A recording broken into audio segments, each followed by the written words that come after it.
कर भला तो हो भला। ये एक माँ थी और उसका एक बेटा था। दोनों माँ बेटे बहुत गरीब थे। एक दिन माँ ने बेटी से कहा, बेटा, यहाँ से बहुत दूर तपोवन में एक दिगंबर मुनि पधारे हैं। वे बड़े सिद्ध महापुरुष हैं और महाज्ञानी भी हैं। तुम उनके पास जाओ और पूछो कि हमारे ये दुख के दिन और कब तक चलेंगे, इसका अंत कब तक होगा। बेटा घर से चला। पुराने समय की बात है, यातायात की सुविधाएं नहीं थी।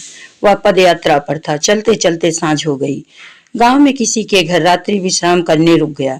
संपन्न परिवार था। सुबह उठकर वह आगे की यात्रा पर चलने लगा तो घर की सेठानी ने पूछा, बेटा कहाँ जाते हो? उसने अपनी यात्रा का कारण सेठानी को बताया तो सेठानी ने कहा, बेटा, एक बात मुनिराज से मेरी भी पूछ लेना कि मेरी यह इकलौती बेटी है, वह बोलती नहीं है, गूंगी है, वह कब तक बोलेगी और इसका विवाह किससे होगा? उसने कहा, ठीक है, और वह आगे बढ़ गया।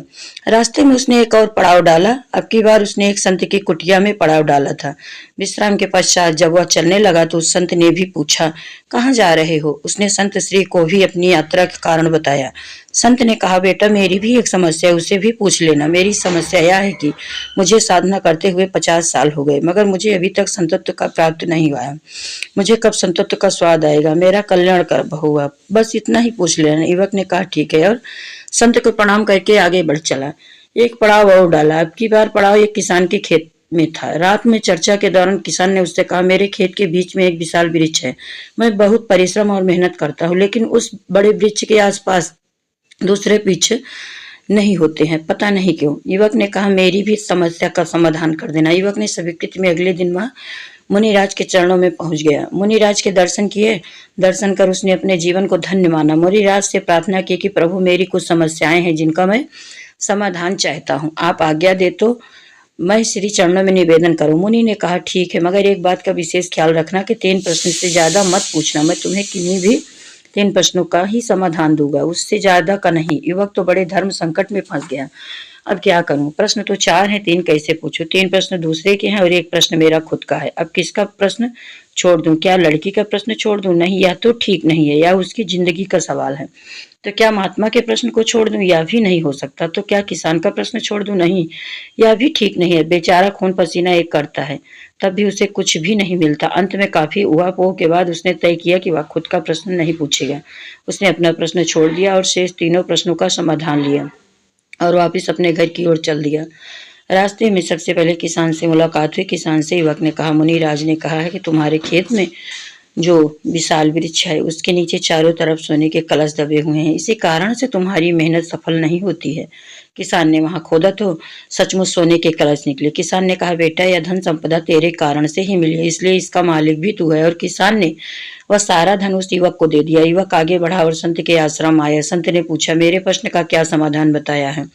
युवक ने कहा, स्वामी जी माफ करना, मुनिराज ने कहा है कि आपने अपनी जटाओं में कोई कीमती मणि छुपा रखी है।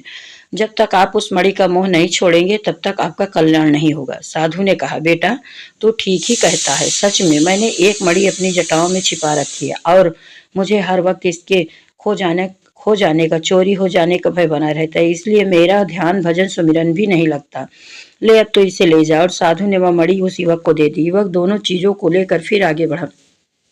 अब वह सेठानी के घर पहुंचा। सेठानी दौड़ी दौड़ी आई और पूछा, बेटा, बोल, क्या कहा है मुनिराज ने? युवक ने कहा कि माँ जी, मुनि जी ने कहा कि तुम्हारी बेटी जिसको देखकर ही बोल पड़ेगी वही इसका पति होएगा। अभी सेठानी और युवक की बात चल ही रही थी कि वह लड़की अंदर से बाहर आई और उस युवक को देखते ही एकदम से बोल पड़ी।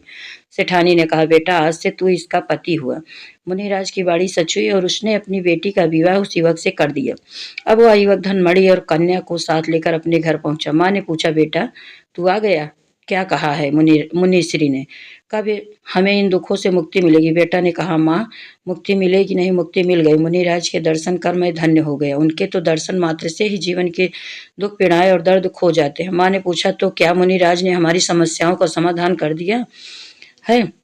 बेटे ने कहा, हाँ माँ, मैंने भी अपनी समस्या उनसे पूछी ही नहीं और समाधान भी हो गया। माँ ने पूछा, वो कैसे? बेटे ने कहा, मैंने सबकी समस्या समझा तो समस्या का समाधान स्वतः ही हो गया। जब दूसरों के लगती है तो फिर अपनी समस्याएं कोई समस्या नहीं रहती। तो दूसरों के लिए सोचता है, ईश्वर स्वयं उसके लिए करते हैं, ईश्वर स्वयं उसके लिए सोचते हैं। अगर मेरी वीडियो अच्छी लगी हो तो मेरे चैनल को लाइक करें, शेयर करें, सब्सक्राइब करें।